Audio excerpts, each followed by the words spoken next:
Welcome to the Carnivore Cast, the podcast focused on the carnivore diet and lifestyle, with practical advice from successful carnivores, citizen scientists, and top researchers.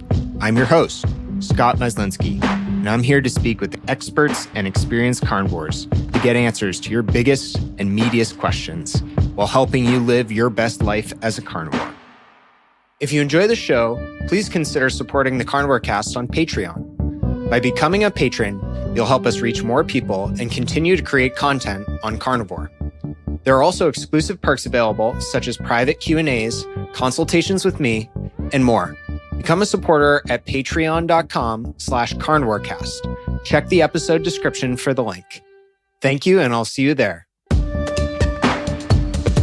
Laura Spath, at Laura E. Spath on Instagram, returns to the Carnivore Cast. In our last episode with Laura and her husband, Chris, they spoke about their journey to lose a combined 250 pounds in a little over a year on the carnivore diet. Definitely check that episode out if you haven't yet. It's a classic. After trying crash diets and fad diets for years, Laura and Chris found sustainability through eating just meat and also resolved a variety of other health issues. Laura has an amazing YouTube channel where she shares Q&As, interviews, cooking demos, days of eating, and more. She's also the co-host of the Cutting Against the Grain podcast with Judy Cho at Nutrition with Judy, another past Carnivore Cast guest. And she's a shining light and wealth of knowledge in the carnivore community. Welcome back, Laura. Thank you. That was a very kind intro. Thank you very much. It's really good to talk to you again, Scott. Of course. Pleasure's all mine. So the first topic I wanted to touch on with you, and I think you've done some really insightful posts, and I've seen you talk about it before, is losing significant amounts of weight, and some of what goes into that just mentally. Can you talk about that topic a little bit? Yeah, I had always lost weight before with the crash diets, like you mentioned, but I had never been able to really sustain that for any long period of time or ever kind of get to what I thought would be a goal weight. And so there has to be a mindset shift before you treat something like just being on a diet or I need to lose 20 pounds. It's an entirely different mentality from I need to lose 20 pounds versus I need to lose 120 pounds. And I think that people get in a hurry. I certainly did. And I think that it's hard to keep at it, especially once you've lost about 50 pounds, that's when everybody kind of stalls out. And that's when things almost get harder. Like if you have 120 pounds to lose, the very beginning, like things are going to start coming off quickly. That's pretty motivating. But for everybody, there's going to be a place where your body just has to catch up to all this weight loss that is happening. And you might not lose anything for a month or two. And that is really difficult to be able to push past it and continue losing after that. And I think I had many times in the past, that's when I gave up because you're just tired of being stalled and you think somehow like having a cheat day or going back, doing something radically different, you make these radical left turns or you go back to what you were doing because you're too frustrated. And it's something that has to change within you, which it took me a long time to realize, to be able to push past that and then continue losing and make it a lot more long-term sustainable for you. Yeah. And what are some of the things you think you did to get to that point, or did it just kind of evolve naturally? So I think it definitely didn't evolve naturally. It's not something within me that I'm naturally like wanting to stay this way, but I think that you almost have to become a little bit obsessive about it in the beginning, where it's what you consume. You have to really change. You can't just change your food within this lifestyle that you have that got you to be obese, or that, I watch a lot of TV to get obese, and I would sit on the couch and watch TV. And that was a big pastime of mine. Some of those things have to change along with the food, or you're not going to be able to change your, the mental side of things as well. And so rather than, I still watch TV now, but during that time, especially when you're frustrated and things are difficult, you have to almost like replace some of those habits. So I would be listening to podcasts or reading nutritional information instead of watching my bad reality TV that I love so much, right? It's going for a walk and listen to a good podcast rather than sit on the couch and everything in me just wants to snack and munch and kind of zone out. And so, I mean, that's how I found you and so many people. And it wasn't even all carnivore content, right? I had listened to fasting content and keto and paleo and, people who do all kinds of stuff in the nutrition space just to really try to consume that, because the same thing with, it's so important what you're eating, and that's obviously going to make a huge difference in your health. But the way that you're going to want to do that and be motivated to do that is by what you consume from a social media standpoint, what you consume from, your content perspective, and what you're listening to. Like, those things change the mental side of you so much more than just the food that you're eating. Yeah. And so taking that time and really diving into it, reading books, listening to podcasts, watching YouTube videos, kind of just like getting as much information as you can. And that's really motivating, because you listen to a podcast and you hear somebody else's success story, or you hear validation of like the nutrition side of things, or you hear like I have so many light bulb moments that happen when you're just like, consuming so much content. And it really, it's very motivating for me. And I think that was the biggest difference, was finally for the first time I was proactive in doing research myself. Yeah, that's huge. I think that kind of fundamental lifestyle switch is needs to happen. And it's really hard for some people because those habits are so ingrained, like you say. Yeah, it feels so big. Like, I have to change and be this like fit, skinny, healthy person who exercises and loves doing these things. Like, I still don't love exercising, and I've been doing this for 3 years. I don't exercise often, and embarrassingly, right? So it feels like too big and too overwhelming of a challenge to address in the beginning. And I think that's why a lot of people give up without even starting. But I think that it's really just focusing on these baby steps. Focus on the food first. But when that fails and when that stalls, then you add in, consuming a podcast, or you do some research and you listen to videos and you try a fasting, and, you have to kind of take it at baby steps. I think that's also with all the consuming of content. I think sometimes too, people can make a lot of jumps in different directions, because I do think it's very smart to listen to people who do things all different ways, right? You and I do things differently in this way of eating, and other people who've been successful do things very differently than I do. And sometimes our instinct is to listen to a podcast and make a radical change to mirror what they're doing. And then the week later, you're frustrated and stalled, and you listen to another podcast, and then you make another big change to mirror what that person is doing. I think that's so easy to do, or like it's a natural tendency to do. But if you can just try to take little pieces from what everybody's doing, I guess, and find what's going to work best for you, then I think that's where I ended up being the most successful, because I took a little piece from Scott, and I took a little piece from Ted Naiman, and a little piece from, Cole Robinson, and like little pieces from all these different people that somehow has like been what's working for me. Yeah. I think that's such a smart and honest approach. And it's really hard for people to do that. It's easy to be like, okay, I listen to this person, I want to do everything they say and throw out everything else.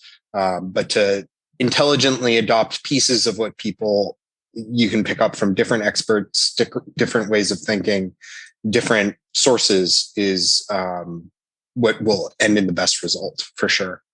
And can you talked about sort of some of the identity factors with some of the habits, but something I haven't lost a significant amount of weight, but I hear a lot of people who have talk about the challenge with identifying with your new self at a different body weight. Can you talk about that? Like, I can't exactly relate to it, so I'm parroting what I've heard, but it's almost like not recognizing the person you see in the mirror and things like that. Did you experience that at all? Yeah, absolutely. I still feel I fly a lot, and there's this tremendous amount of anxiety that comes with flying when you are obese. And I still sometimes like get on that plane and have that moment of like, hopefully I'm not infringing on the person next to me. And yet I know I am nowhere near doing that now. Right. And it's a wonderful feeling now to be able to fly, but you still have almost flashbacks of that. Or you look in the mirror and you're critical of yourself. There's this these lies that you tell yourself of what you see in the mirror is not really you. Sometimes I see a picture of myself now and you don't even recognize yourself because it's really hard to get past seeing yourself at your worst. I think that's a natural tendency for a lot of people, women especially, is that you in your head always view yourself as the worst version of yourself. And being able to see yourself for who you are in the moment and all of the positive, amazing things about you is really hard. And I think in a lot of ways, social media makes that harder. It's one of the reasons why, it's a very acceptable thing, right, to use filters and stuff on social media. But it's also one of the reasons why I can't, because I get too critical of myself. Right. If I am using something like some of these things, like change the shape of your face, and like you are an entirely different person, and you're like, dang, I look good. It's you feel great in the moment, but then you turn and you look in the mirror or you see a picture of yourself without that, and all you can do is start attacking that person and who you are. And for me, it's a self-esteem tanker. And so I think somehow I ended up there, but I don't think that was your question, but I think that it's so hard to see yourself for who you really are. And it's a conscious effort to accept and to be proud of how far you've come and not to only focus on, I still have parts of my body that I'm not thrilled about. And it's so hard to not let that be my only focus and be proud of where I've come and that I'm not, where I was before. A lot of people ask me about how to make liver more tasteful and how to cook it or incorporate other organ meats on carnivore. Optimal Carnivore can help you do just that with their grass-fed organ complex. It was created by carnivores for carnivores. They start by sourcing 100% grass-fed organ meats from New Zealand, gently freeze-drying the organs and encapsulating them into convenient bovine gelatin capsules. Just 6 of these capsules a day is the same as eating an ounce of raw organ meat. I personally take these every single day, as does my wife. Even though we both eat liver and other organ meats, our ancestors would have eaten the whole animal. And this unique blend has 9 different organs, including beef liver, brain, thymus, kidney, spleen, etc. And I think it's great to get a daily dose of these organs when you can. So it covers all your bases, whether you're at home or traveling. What's also cool is they plant a tree for every product sold, which helps the environment. So visit www.optimalcarnivore.com/carnivorecast and use the code carnivore10 to receive 10% off your purchase. Thanks, and back to the show. One thing with long-term fat loss is it's not linear, right? And it shouldn't be linear. So how do you think about balancing times of losing and maintaining or even gaining a little bit? That was the hardest thing for me. And I wasn't prepared for that, really. I lost weight. I lost more weight than I ever had before. And I really just expected to be done and to just say okay, great, I'm done now. Now it's going to get easy. Once I lost all the weight. And, a lot of factors played into it, but that's where 2020 for me, I gained quite a bit of weight back. Not anywhere near all of it, but I definitely gained a decent amount of weight back. And I think that there was a lot of factors in it, obviously going from traveling and working out of the house full time to then all of a sudden everybody was home full time. That's where I think I all of a sudden realized when I would eat for boredom and stress and, comfort and all those different things, because I'm just home and you have access to food all the time. I think it was also, that's when a lot of the need for the lifestyle changes really clicked for me, because I had just been focusing on this goal of losing weight. And it was extremely devastating to then gain some weight back. Yeah. And I think then that all then caused me to have even more issues, right? The minute you see weight gain, more than a pound or 2 fluctuation every day, because that's very natural for everybody, and monthly cycles of a little fluctuation. But I'm talking, you lose 120 pounds and all of a sudden you've gained 10 pounds back, you've gained 20 pounds back. At that point, it's just I can't do this anymore. You forget it. This is too hard. It's not for me. The fact that I didn't gain all of my weight back in 2020 is that I'm proud of that, because it would have been very easy. And there's so many times where I just was I can't do it. It's too hard. I can't do this again. I can't do this anymore. I'm not going to do this. And I think that's when I realized I had deeper issues with food. And it wasn't about losing the weight. It was about changing my relationship with food. And that was where a lot of that work had to be done for me, was last year and even continuing into now, and realizing what my bad habits were and what my triggers are and how can I replace them with some positive things. So that was a big part of that. And I think as you're gaining weight, there needs to be an understanding of like what's healthy weight gain. I think a little bit of the weight that I gained was healthy weight gain. I had been so obsessive about losing weight that I think I got a little too thin. And so needing to gain 10 pounds, 20 pounds was important. More than that was because I'm mentally freaked out about it. Yeah. I think it's really important to share that. And in general, like, what advice do you have for people for staying on track when life throws you curveballs? It's so hard. And I think it's unrealistic to think that everybody's going to be perfect and never have a cheat day. That's very unrealistic for the majority of people to say, I'm never going to eat this food that's a carb ever again for the rest of my life. Right. That's not realistic. But being able to stop that from being a day or a meal or a weekend or a friend's wedding, and stopping it in that moment versus turning it into a 3 to 6 month binge where you do gain a tremendous amount of weight is so hard. But that's where I think that eliminating this shame of I'm not perfect is so important, because, you know, you go to a friend's wedding for the weekend, you eat the cake, you dance, you have some drinks, you have all kinds of fun, you do these things. And then you get home and there's this shame of like, oh, I caved, I had this food, I did these things. And that feeling, you feel bad because you've eaten carbs, and it's really hard physically on your body and you don't feel great. And so switching back over to low carb or zero carb is physically exhausting, and you're beating yourself up about it. And so to comfort yourself, you just eat more carbs.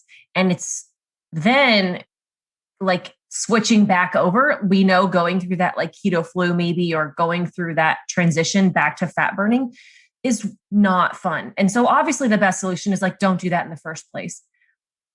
But again, that's not very realistic.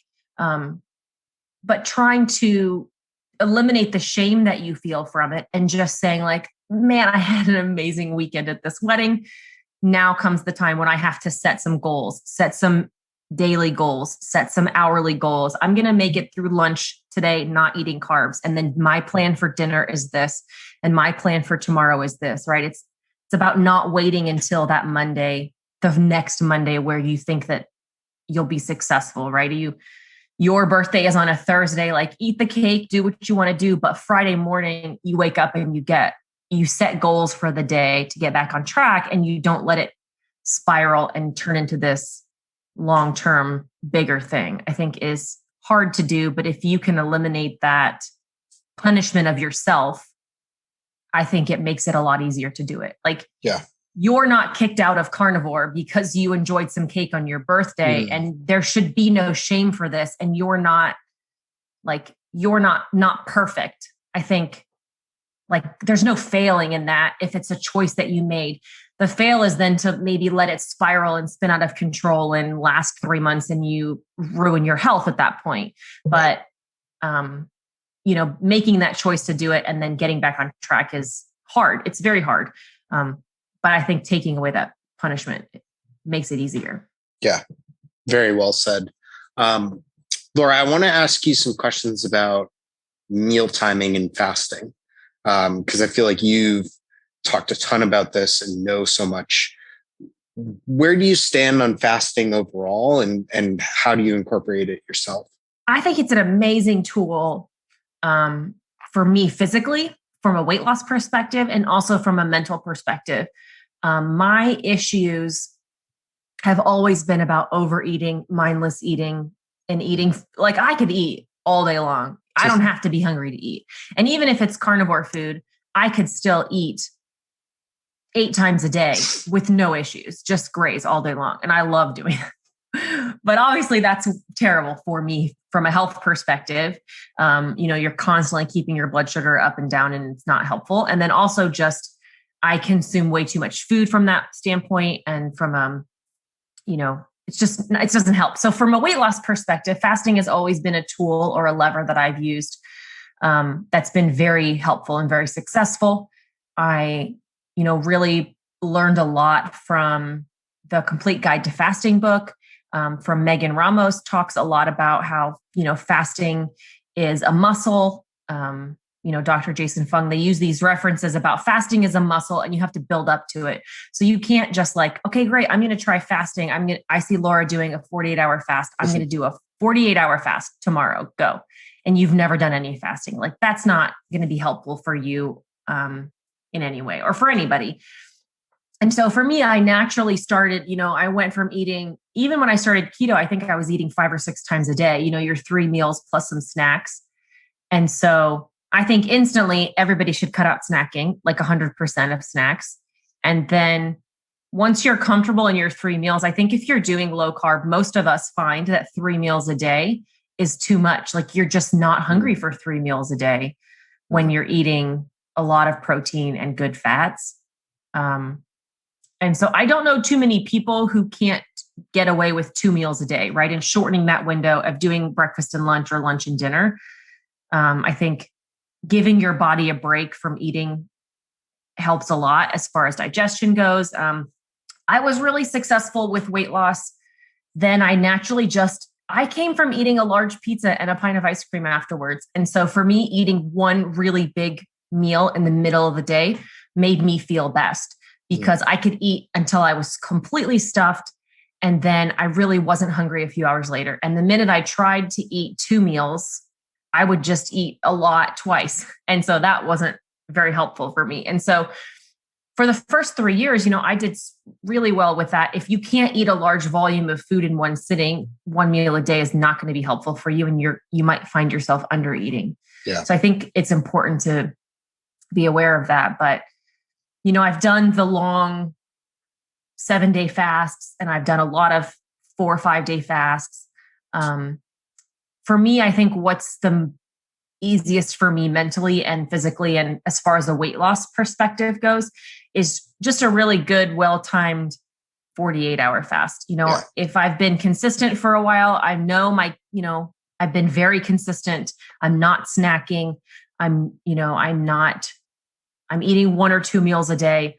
My weight loss is stalled, or I'm just feeling, I've eaten too much cheese and I'm feeling a little bloated. Like, doing a 48-hour fast, obviously with lots of salt and electrolytes during that time, has always helped me break a weight loss stall, or helped me kind of feel less inflamed, and has done some pretty amazing things for me. But again, I work up to that.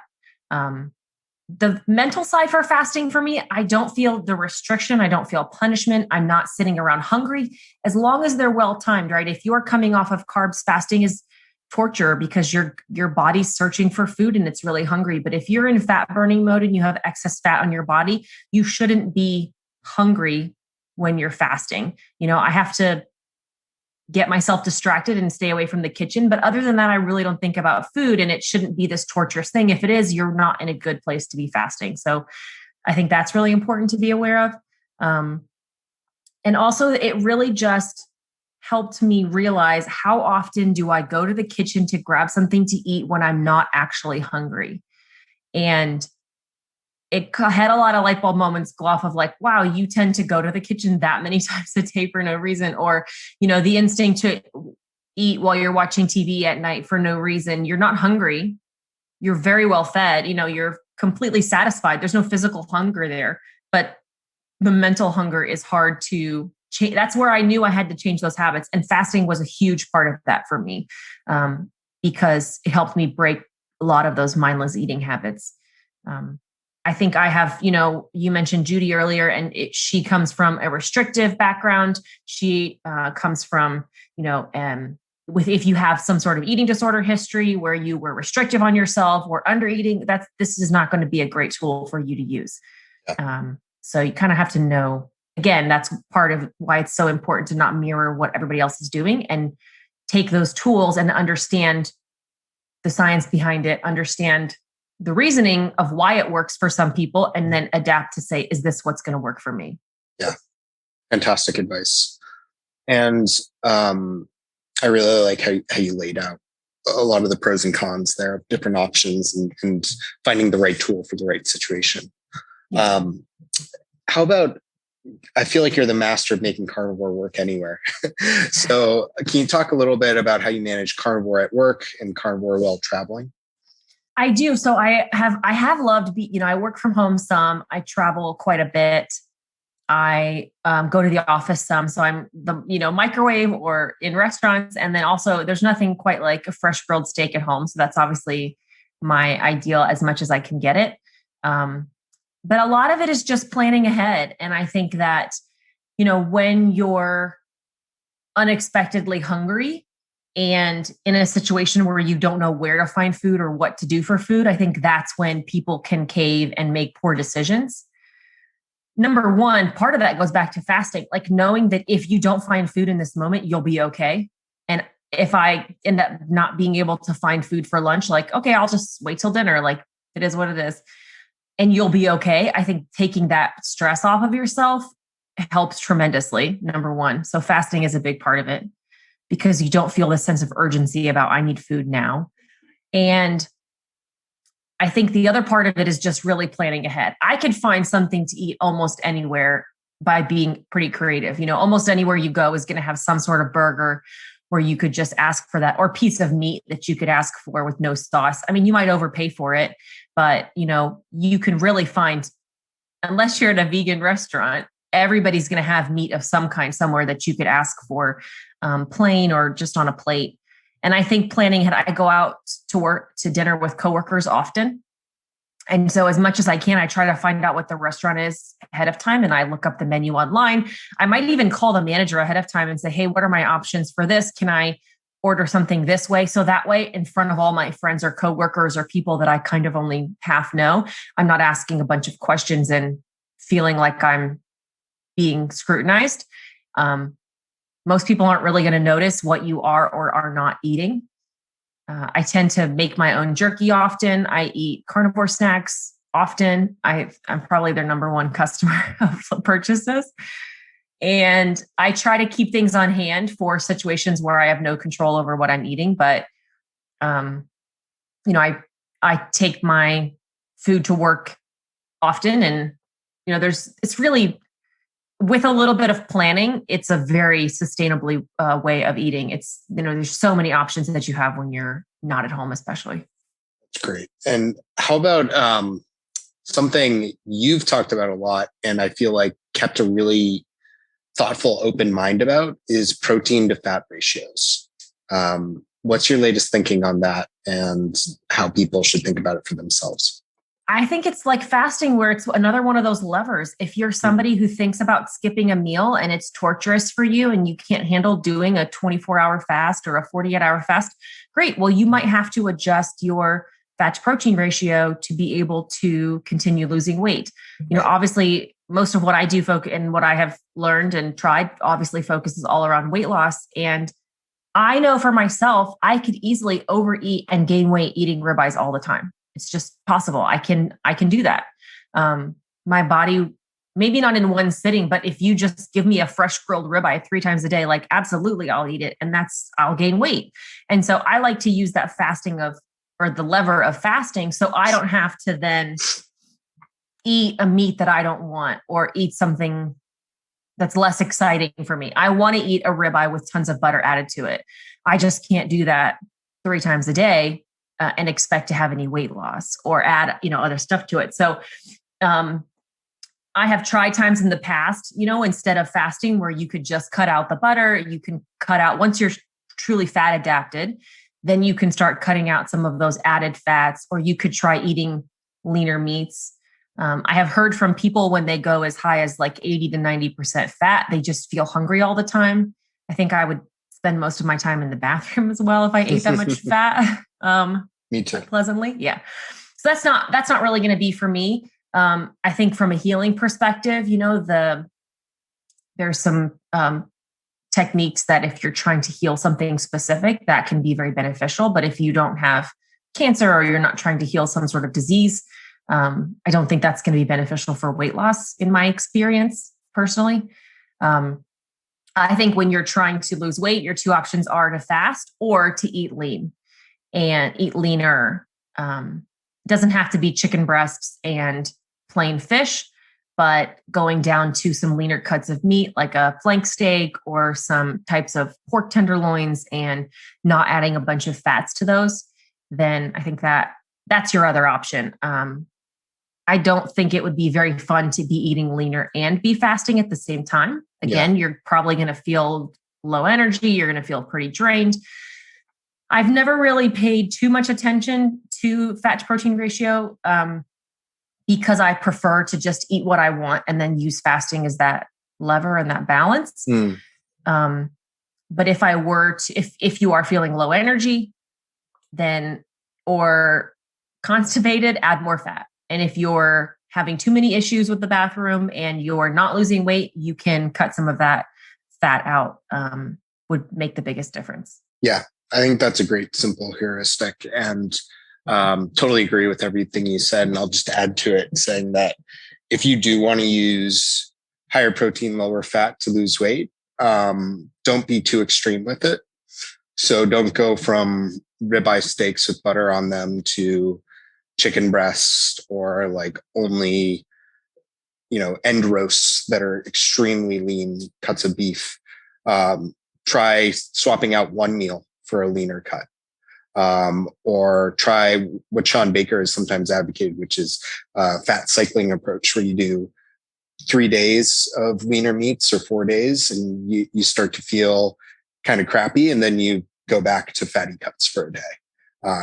You just don't want to remove all the fat from your diet, because then you're going straight into a protein sparing modified fast, which in my mind isn't a diet. It's a rocket ship. Yeah, exactly. I love that. Chris, my husband, was wanting to lose some weight and he just cut out the butter, and that made a difference at first. And then he switched to, after some period of time, he switched to a leaner cut of meat. And then if there's definitely, I'm always a fan of a more gradual approach versus making drastic left-hand turns with this way of eating. Absolutely. Absolutely.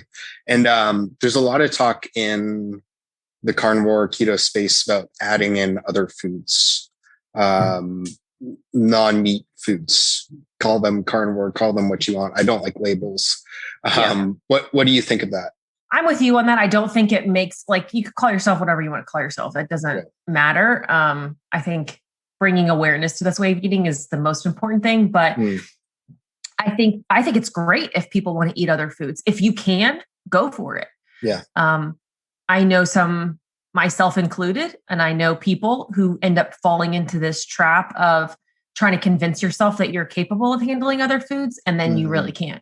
And then the next thing you know, it's been 6 months and you've gained a bunch of weight and a lot of your health problems are coming back and your blood pressure is getting higher and your sugar's going up, and you're like, carnivore's not working for me. I need to make a drastic turn. Well, it wasn't really the carnivore. It was the keto chocolates that you've been having every day. It was the fruit that you've been having, twice a day. It's the fact that you're having chips and salsa. I love my mom, but she has chips and salsa on Fridays and then thinks that she can just do what she wants the rest of the week. Well, there's other factors involved here. And so there's a difference between adding foods back in. If you want to eat some asparagus, if you want to have something occasionally, go for it. No problem. But for me, the balance is are you still hitting the goals that you want to hit? And are those things holding you back? Are those things making things harder for you? I can't eat fruit because I don't want fruit. I want ice cream. And so when I eat fruit, it makes me want ice cream. Yeah. And so I think I know the fruit talk is huge in the community right now. And I think if you can have it and it's not holding you back from your goals and it's helping you with what you want to do, then I think that's fantastic. Great. Enjoy it. But I don't think there's any foods that you need that are not in the carnivore space. And I think everything beyond that is really just what can you handle and what's keeping you healthy and what's helping you hit your goals. And if the answer to that is, if you can have a treat or a cheat or whatever once in a while, and that's helping, you're fine staying on track and you're hitting your goals, enjoy that. And you're still carnivore, and that's amazing. if you can have some vegetables daily, great, you can still be carnivore. And as long as it's helping you hit your goals and it's not impacting your health. But I do think that you sometimes have to look in the mirror and say, like, am I just trying to am I lying to myself that this is not really a problem? And I've fallen trapped to that, many times, where I think I can handle having like a small handful of macadamia nuts after a meal. Then the next thing I know, 4 times a day, I'm grabbing handfuls of them and my skin's breaking out and I'm bloated and I'm a disaster. Like it's a very slippery slope. And then, are you being honest with yourself about what you need to cut back out again? Yeah. Yeah. I want to shift topics to sleep. I know this is something I'm obsessed with, but want to hear what you've learned about sleep and how you try to improve it. I have a hard time at night, like turning my brain off and falling asleep. And so I'm one of those people that kind of lays there at night for a very long time, sometimes trying to fall asleep, which I know is not great. My husband falls asleep in about 2 minutes and I just lay there angry because he falls asleep so quickly. Things have gotten a lot better for me. I think I've added travel back into my job and I'm doing a lot of early flights and a lot of hotels. And I think that's always been not ideal. I sleep in when I'm home, but that, you can't make up for sleep on the weekends when you're not getting that sleep. So it's definitely not something that's perfect for me. However, I used to be somebody that needed to sleep 8-9 hours a night and then could easily have taken a nap often. And still, when I was eating carbs, back and was obese, I needed so much sleep. I mean, from the time that I was a child, I've always needed a lot of sleep, or I would get sick. I would just literally get a cold or get the flu, or my body would just obviously not have strong enough immunities to fight anything off. And I would very easily get sick without getting enough sleep. So I do know that going carnivore, staying low carb, I don't need as much sleep. I can easily get away with 7 or 8 hours, which that's crazy for me. And then I don't need a nap. Like I probably couldn't even take a nap if I wanted to.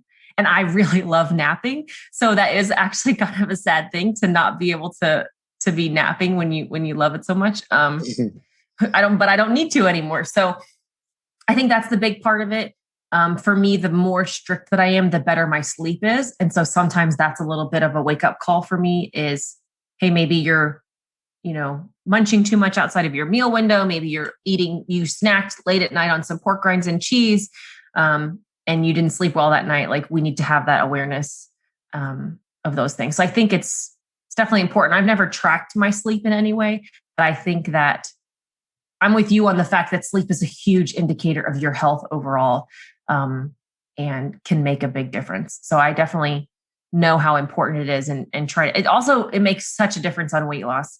If my sleep is pretty erratic for a while, you might stall out and all you're thinking about is your food and fasting and like, what do I need to change? Well, you might just need to sleep more.